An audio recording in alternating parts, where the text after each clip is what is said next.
Hello and welcome to the latest episode of Word on the Snakevine. I'm your host Ross Deacon, and in this podcast we talk all about things venomous animal related, from venom research, venomous animal husbandry, animal conservation, herping, and of course snakebite and snakebite initiatives from all around this world. On this episode, I've joining me as my co-host. Hi, I'm Danny. Hi, I'm Ed. And before we start, I have to do a few formalities. Any views expressed in this episode are the views of the guests and the host, not the facilities or company they work for. And today Ken, it's always nice when a guest introduces themselves. Don't worry too much about that.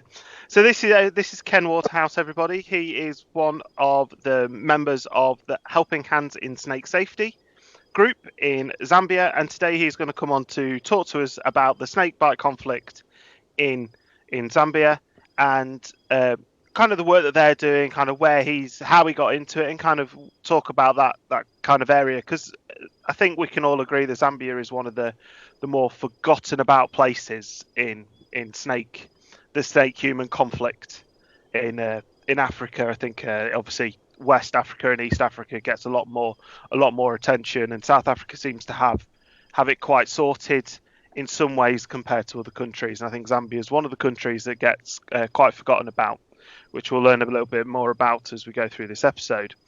So I'd just like to take a second to just apologise to our listeners for us having a bit of a hiatus over the last couple of months, or kind of over the last 6 months having less episodes out than we always planned to.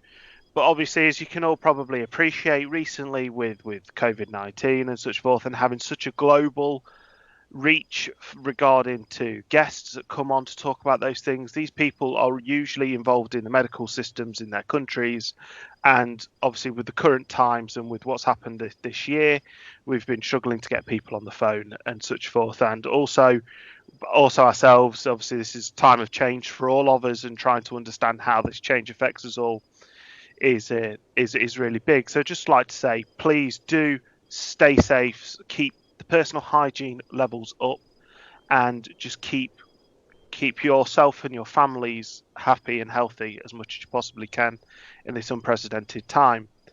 So I think that's all we'd like to say about COVID-19, because I think we could probably waste a lot of time on it, and I don't think that's what our listeners are necessarily interested in, and what they come back from each episode. So today we have Ken. So Ken, how are you today? Hey, I'm doing good. So, as I was saying, Ken is from Helping Hands in Snake Safety. So, kind of, Ken, how did you get into reptiles? Because from all accounts, from everything that I've seen and I've been told about you, you're quite a young gentleman still. So, to get involved in this at such a young age is probably got a story behind it in itself. Yeah. Well, I've always had an interest in them, but more of a vague interest, and then moved to Zambia, started working at the lodge there, and we started encountering a lot of snakes. So when I was back in South Africa, I went for some snake training with Mike Perry, qualified, came back to Zambia, and started to realize just how much we needed more than just one snake handler in the country. So we got a team of us together, some people from some Facebook groups, just people with interest in snakes, and we all decided that we needed to do something a little bit more than just go around catching the odd snake. Yeah, there was something that you said quite interesting there. Obviously, you've people may have guessed from your accent that you are actually South African, and has moved to Zambia for work or family purposes. So that's straight away. There's obviously probably a little bit of a slight culture shift, moving the countries. Obviously, a lot of people will know Africa's a lot bigger than it actually looks on a map. So it's quite a distance in the distance between those two countries, even though they look quite close. So when you moved to Zambia, did you see a massive difference in the way that snakes were treated or demonized or anything from South Africa? Yeah, quite a big difference. More just in the availability in Zambia of people trained in snakes, or people aware of anything other than the myths. So in South Africa, there's quite a few organizations working towards it. You've got the big institutes, you've got the smaller ones, and quite a few trained catch and release professionals.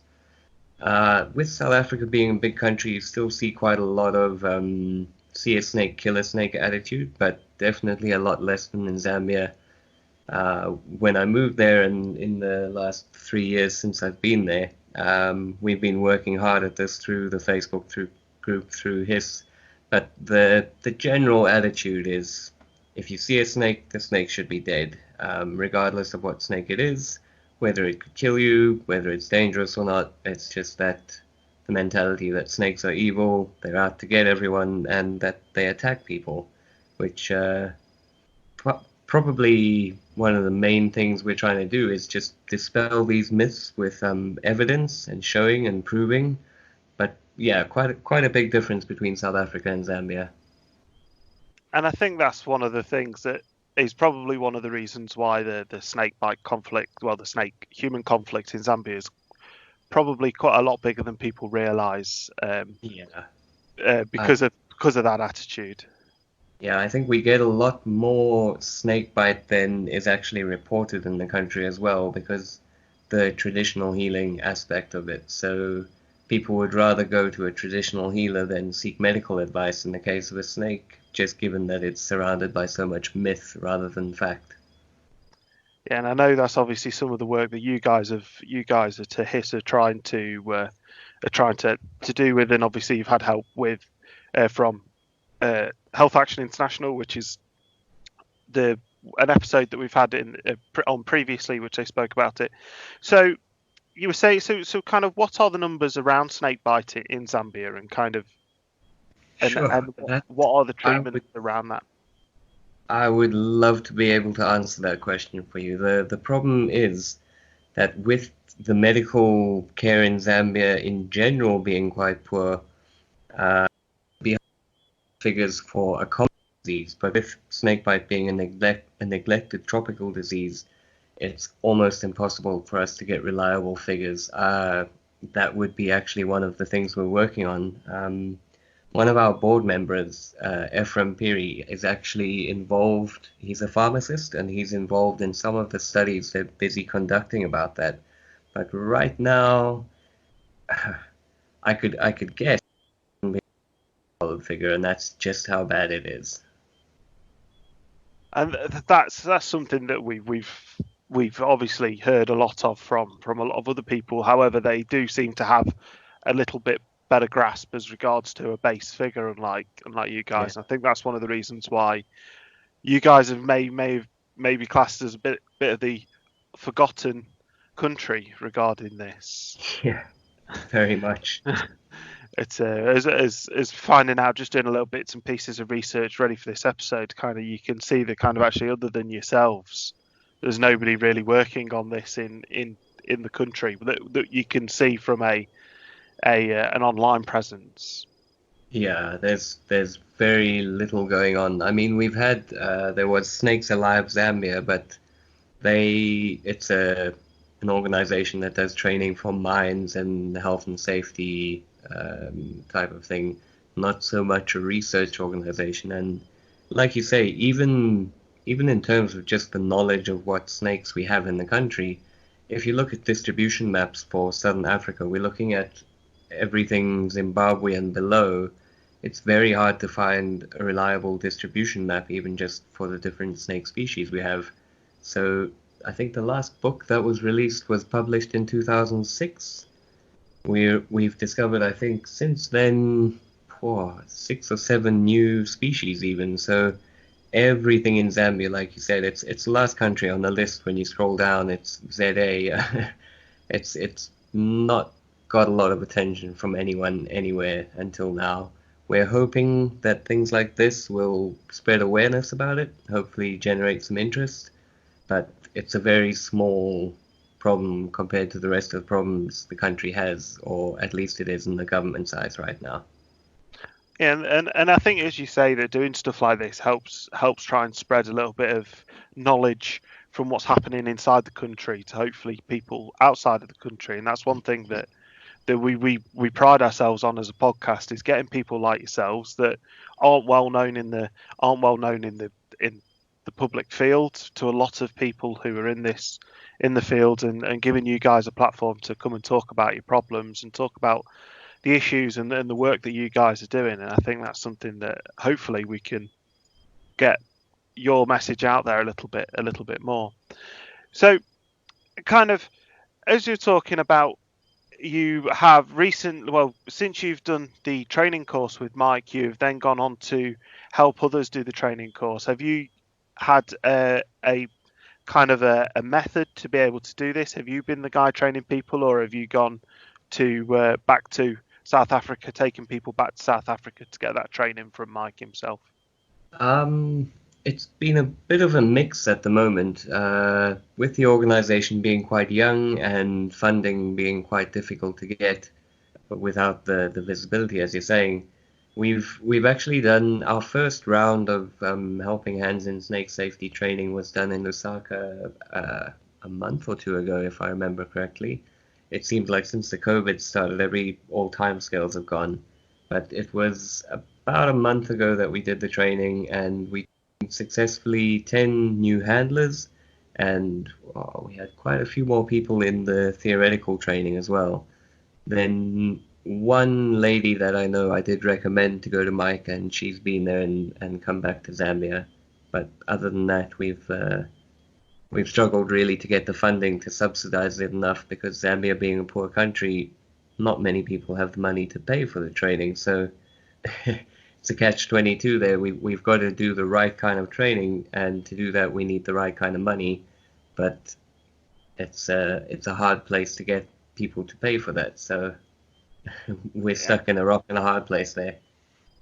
Oh yeah, I think quite a few different places have quite a similar issue. I think if you look further east to you guys, obviously I think Tanzania and Kenya have got good systems, good training systems, and they're starting to not necessarily get a grip of the snakebite problem, but they're kind of getting a better understanding of it. But then further south and kind of west you go from there, it kind of, so you start to struggle obviously with the poverty within the country and being able to fund these projects and such forth, because unfortunately money saves lives in this instance, and it's hard to do.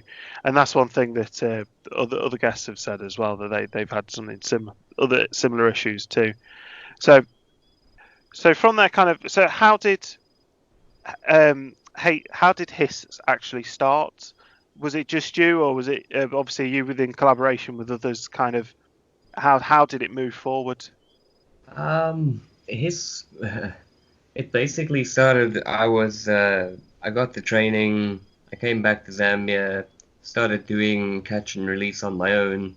Realized that the problem was bigger, as I said before, and I had joined the group on Facebook. I think at the time it was called Zambian Snakes and Creepy Crawlies or something. Being quite an active member on the group, the administrator, myself and Drill, took notice. We started chatting. Essentially, one thing led to another, and we decided we needed to start some kind of organization that was NGO, non-government related, where we could raise money through ourselves, through fundraisers, through maybe even Kickstarters, just to try and get the sensitization and the message out there. Through the process of that, we decided that our three core objectives would be training, sensitization, and hopefully medical assistance as well. So it kind of snowballed from a small idea, just two people thinking this is how we would tackle the problem, to coming up with that name, getting registered, and slowly building from there. Because I know you've in the past conversations we've spoken a little bit about where you'd like to take HHISS going forward, and we'll talk about that in more detail a little bit later, because I think it's quite important to see the vision of kind of what you guys want to do and kind of where you want to go forward. So in Zambia, do you have obviously every country has snakes that seems to be the major issue when it comes to the snake bite problem. Is that the same in Zambia?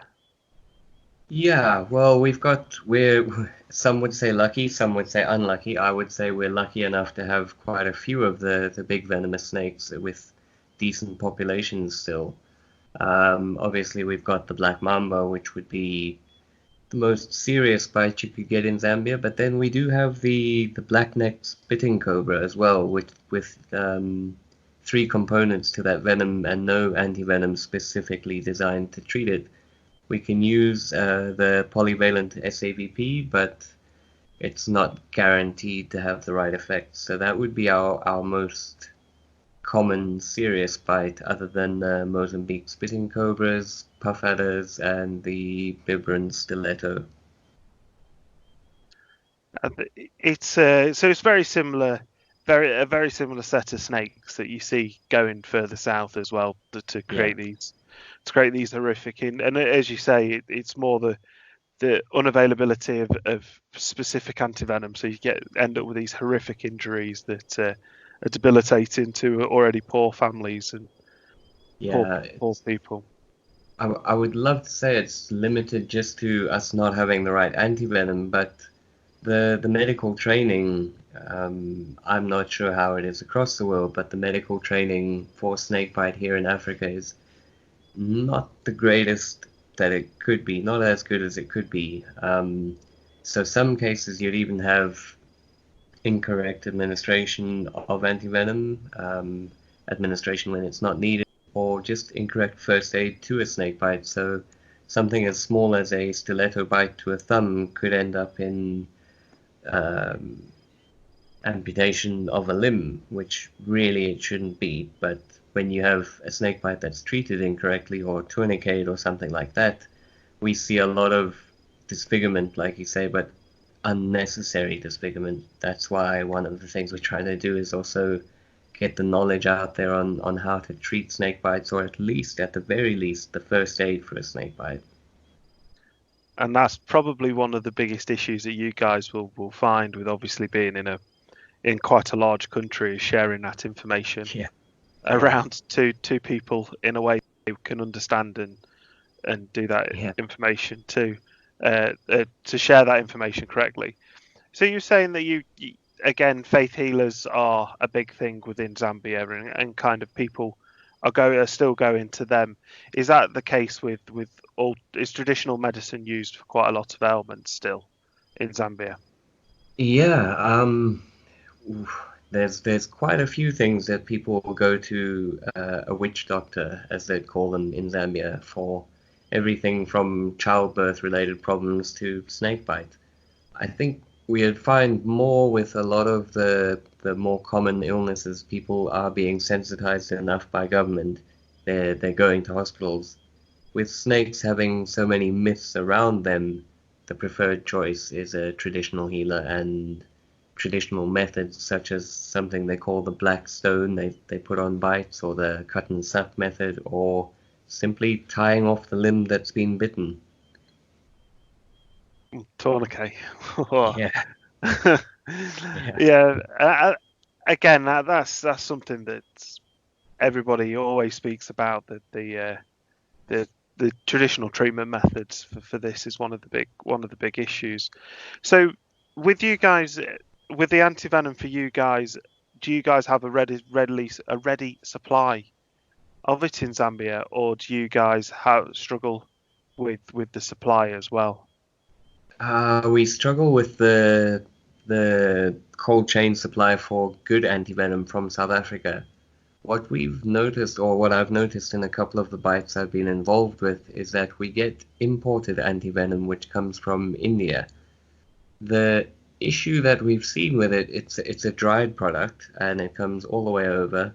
They take our African snakes over to India, they breed them there, they feed them there, they're in the climate there, and naturally their venom starts to change in potency or even in efficacy. So what we're seeing is that antivenom is produced at quite a low rate. It's shipped over in quite large amounts. It's kept at some of the hospitals around the country, but it's not quite as effective as the antivenom with the snakes produced from, well, regionally. I don't think, as far as I know, I don't think we have anyone in Zambia who's actually milking snakes for their venom to produce antivenom in country. So anything we do get is from the SA venom producers, the Mike Perrys of the world and similar. But it's hard to find good antivenom and enough of it. If you're treating a mum bite, the chances are you're going to need up to 10 ampules, and to find that much cold chain supply ready, good to use antivenom is quite difficult.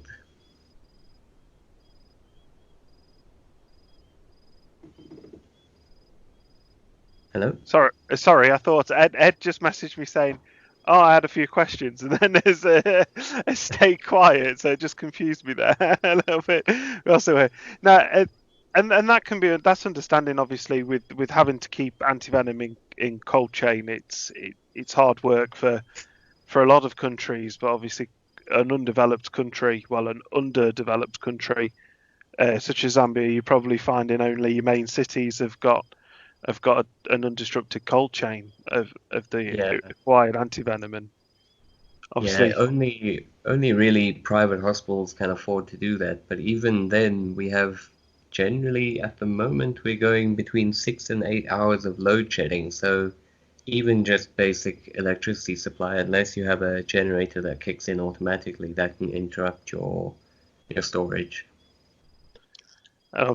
Which is not particularly probably that available in over there.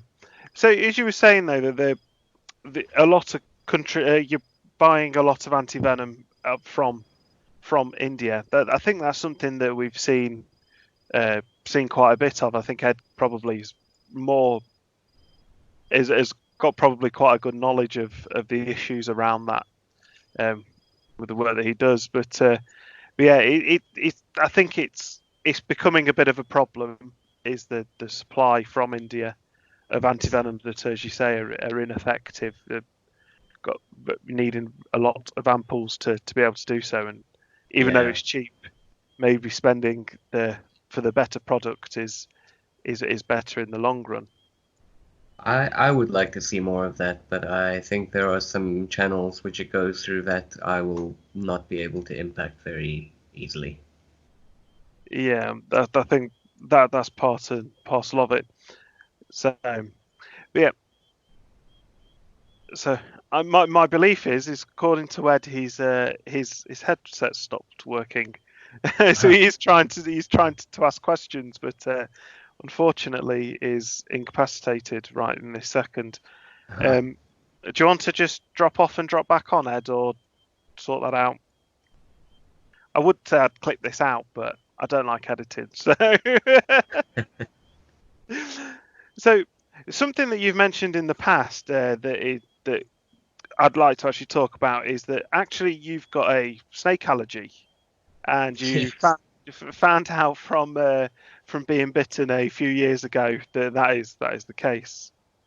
Yeah. I was lucky enough to be one of the few people that developed quite a severe allergy to snakes, actually.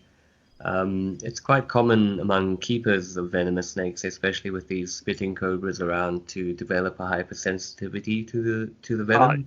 Yeah, I'm one of them. Yeah, I think the more you're exposed to venom, the more it's going to happen. And well, I'm not exposed to all that much spit from the spitting cobras, but I was bitten by an olive grass snake, and that caused an immediate anaphylactic shock reaction, which since then has developed into even having minor allergic reactions to what we call the green spotted bush snake, and that's a non-venomous snake. So it's a bit of a challenging one, being a snake handler that can't really handle snakes, but we manage it, and I like to think that hopefully by being someone who is even more by people, if they can see that I still have the compassion to deal with them and the aim to protect people from them, hopefully people who aren't allergic and are just at risk from the venom might take that message and see, okay, snakes aren't all that bad, and we can work on ways to be safer around them rather than the the constant see a snake, kill a snake attitude, and every snake is dangerous, which to me they actually are, unfortunately. Can I ask what are the symptoms from your allergy? Just Um, how does it manifest itself? It varies from snake to snake. I'm still learning more about it because there's very little, from what I've seen, there's very little information done or very few new studies done into it. If I'm holding something like a spotted bush snake, which is a Philothamnus semivariegatus, that that could give me just a mild rash where it's made contact with my skin. If one of those snakes does bite me, obviously I try to avoid that, but free handling non-venomous snakes, it does happen sometimes. Yeah. If one of them does bite me, it will develop a localized rash and quite severe itching, which can spread. Say if it bit me on the hand, it would spread up the arm. And that we believe at the moment is to do with something in the saliva.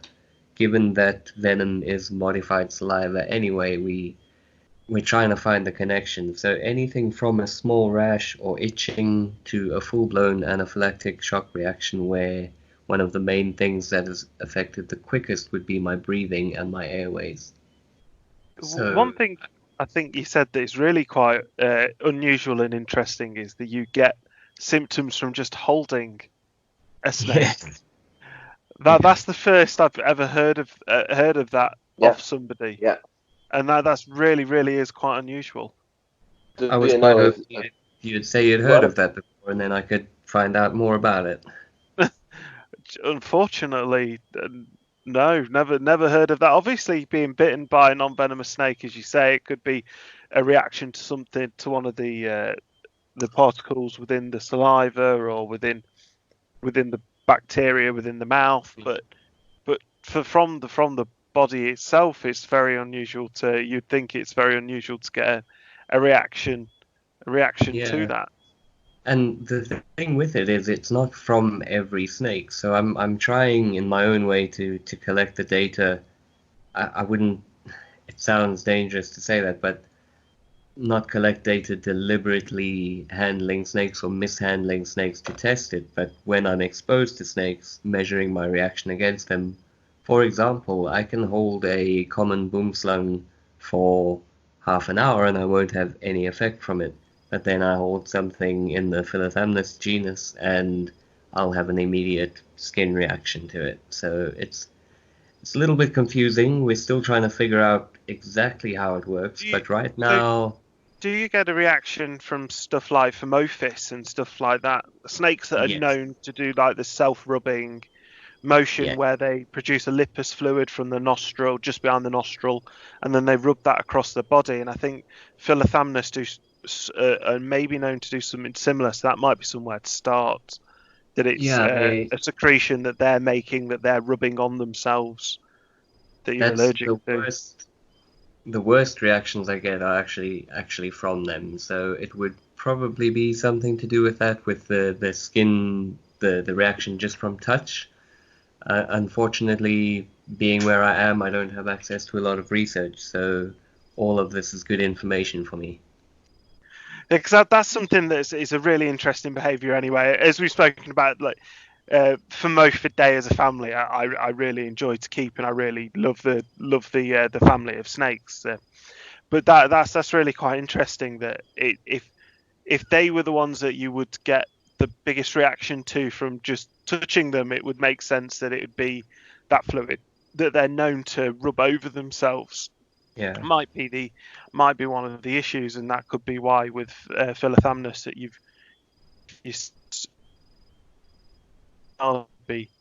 would be quite interesting in itself to understand that a little bit more.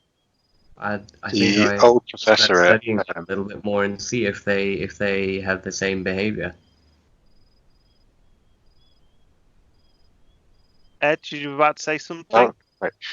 So the old professor who ran the department at the School of Tropical Medicine, if he entered the herpetarium, he was sensitized to venom, that he would break out into hives and stuff from just entering the building.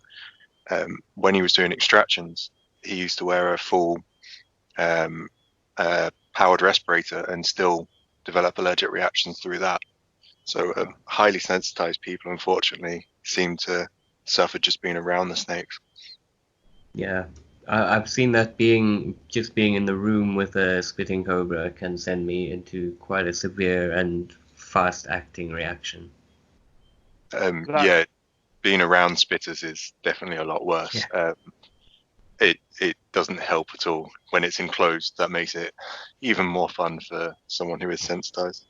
Yeah. And I think that's definitely one thing that you found from that I found from having a believed allergy is I got some venom on my hand and ended up with echinus of the skin. My hand completely shed the skin off it and stuff from hematitis venom. But since then, walking into a room with Naya in it, I feel the same. I start to get a heavier chest and such forth. So I kind of had to unfortunately sell some beautiful animals to be able to keeping venomous snakes. But obviously, if you're trying to catch snakes in the wild to stop other people being bitten and killed from them, obviously in being in your own position, being allergic to them is probably not necessarily the most ideal thing.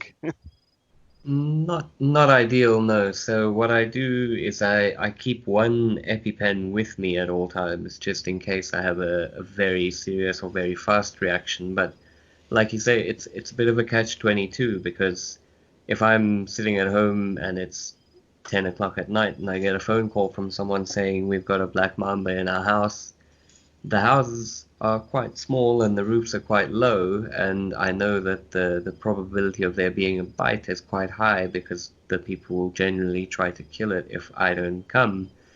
I have to put myself in a position and say, well, I've done the training, I know how to handle the snake safely. Rather let me go and expose myself and know how to treat the anaphylaxis or the allergic reaction, however it goes, whichever snake it may be, rather than leave the situation alone, go to bed knowing that someone's going to go and possibly get bitten by a venomous snake. And I take my hat off to you to continue to do that, because obviously I know a lot of people, if they do become allergic, will make the step back. Will make the step back from doing that, and that's take my hat off to you to continuing to keep people safe from that. So just like to take you back a little bit, because Ed messaged me when he was going through his head thing, and we just changed the subject slightly. Have you tried as a country to look at freeze-dried antivenom at all when you're looking at trying to keep things in cold chains and such forth to help with the lack of the cold chain? At the moment, I don't think we have. I think our venom supply is limited to basically what we're getting from SAVP in South Africa and what's coming from India. At the moment, there hasn't been enough interest or money to look at any other alternatives, so we've stuck with just basically what's coming from SA and what's coming from India. The lyophilized antivenom, one that we see quite commonly, is from a company, Hafkeen, I can't remember how it's pronounced, which produce an Asian antivenom, which is quite effective. So you get a lyophilized, your bottle of antivenom, and some saline with it, and you reconstitute your antivenom, which you don't need the cold chain. It is a fantastic product for places where cold chains aren't accessible, but it's not really available on the market. Most of it is liquid form, unfortunately, but it is something that potentially manufacturers should look into, but we don't exactly have a sway in how manufacturers produce their antivenom, regardless of what you suggest. I'm just looking now at a picture of one of the antivenoms that we get from India to try and see if the manufacturer would be the same. This one comes from Premium Serums and Vaccines. It is a dried venom, and you do just mix it, reconstitute it. But as I've said, and as you guys know, it's just not as effective at the moment. If we could find a reliable supplier of a good one, that would probably solve a lot of problems for us. I think that's the goal of most people in snakebite research at the moment.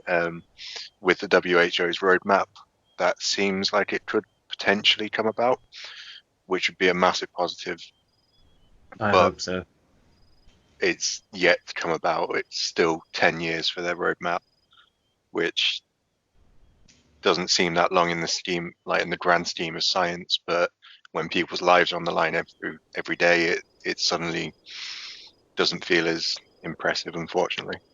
Yeah, well, it's a long road, but thank goodness they're taking it seriously now.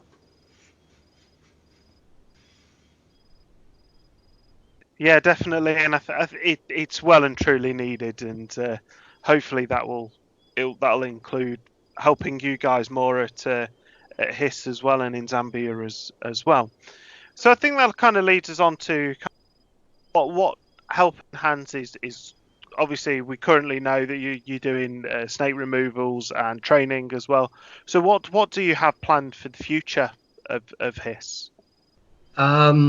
Yeah, as you've mentioned, we'd like to get more qualified professional snake handlers trained across the country so that the more rural areas have access to other means of dealing with snakes.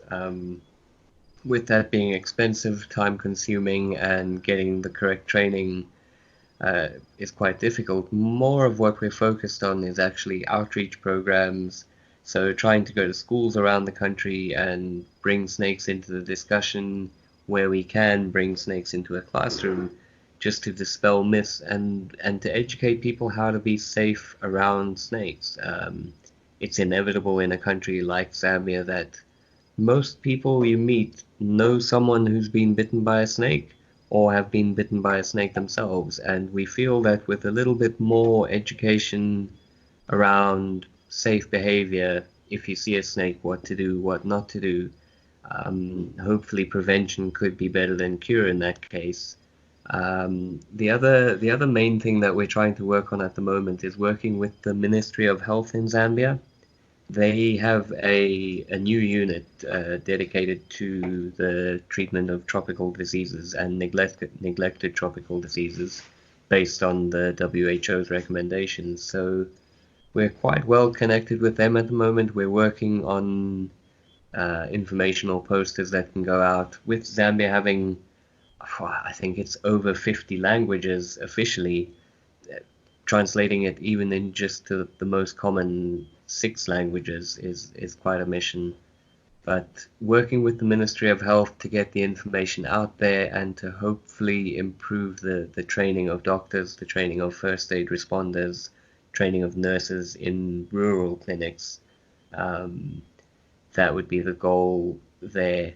Myself, one of my aims in the area where I live is to get the clinic, the rural clinic that supports our community, to get them up to standard. And if we can successfully roll out one clinic with the right equipment, the right training, and the right antivenom for the snakes of the area, we could make a clinic to say to the government, we're doing it, can we get some interest, can we get some funding, can we look at rolling this out to other rural clinics.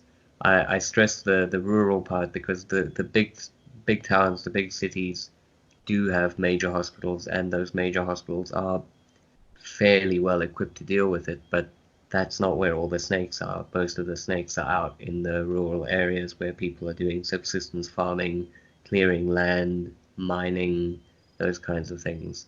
So to sum it up, I think the 3 main ways forward for us is more training for more handlers to remove snakes from dangerous situations, training and support to the first aid responders, the nurses, the doctors, working with the Ministry of Health in Zambia.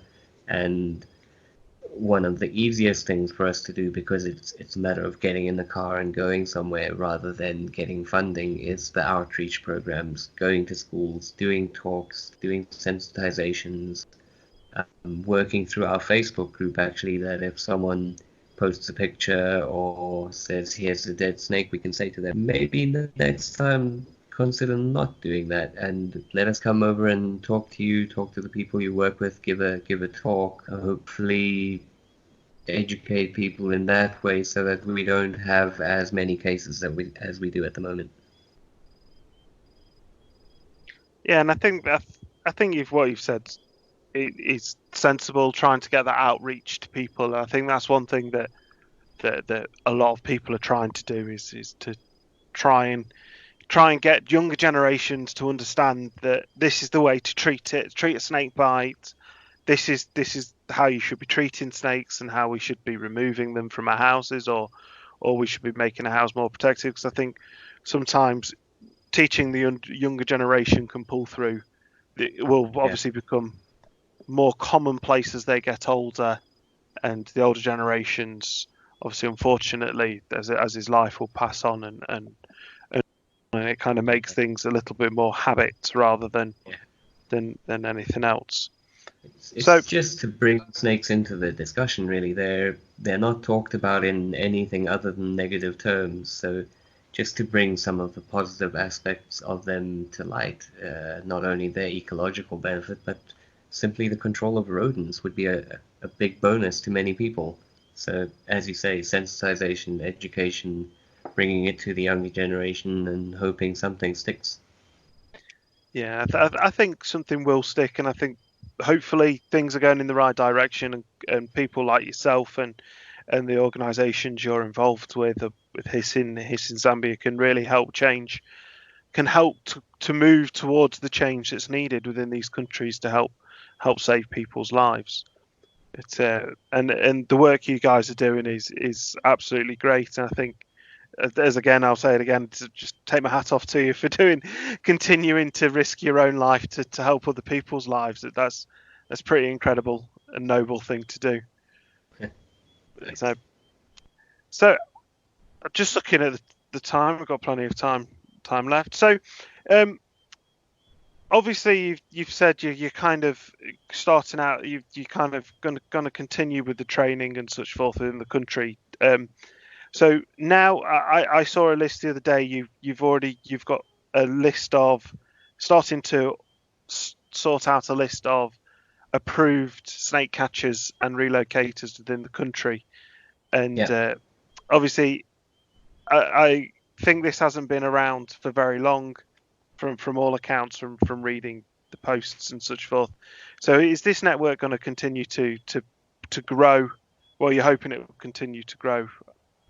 Yeah, that's the aim, definitely. Since we released the first list of, I think it was about 20 people, we had more people contact us who had been trained through other sources to get themselves listed on the network.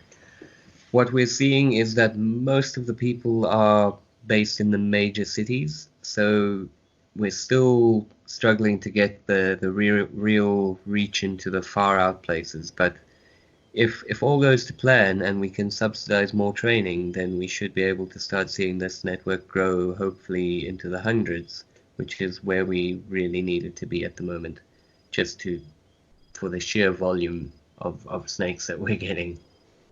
I think myself, in the last 2 years, I've done, if I look at records, close to 30 to 150 call-outs, and that's just in one small area in Zambia.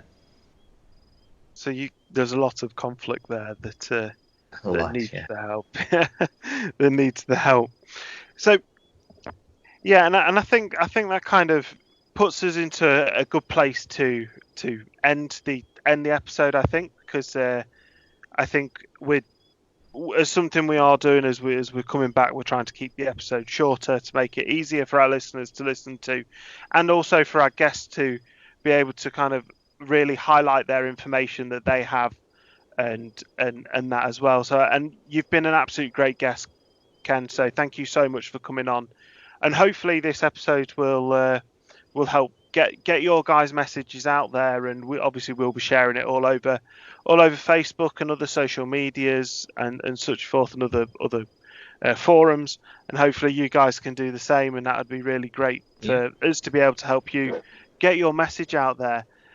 So I'd just like to say thank you to everybody for joining in. Thank you to Ken for coming on.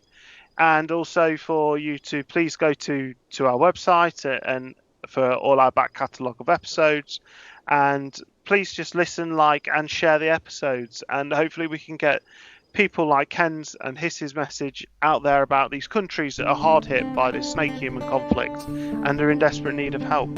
So I'd just like to say thank you once again, and to everybody, good night.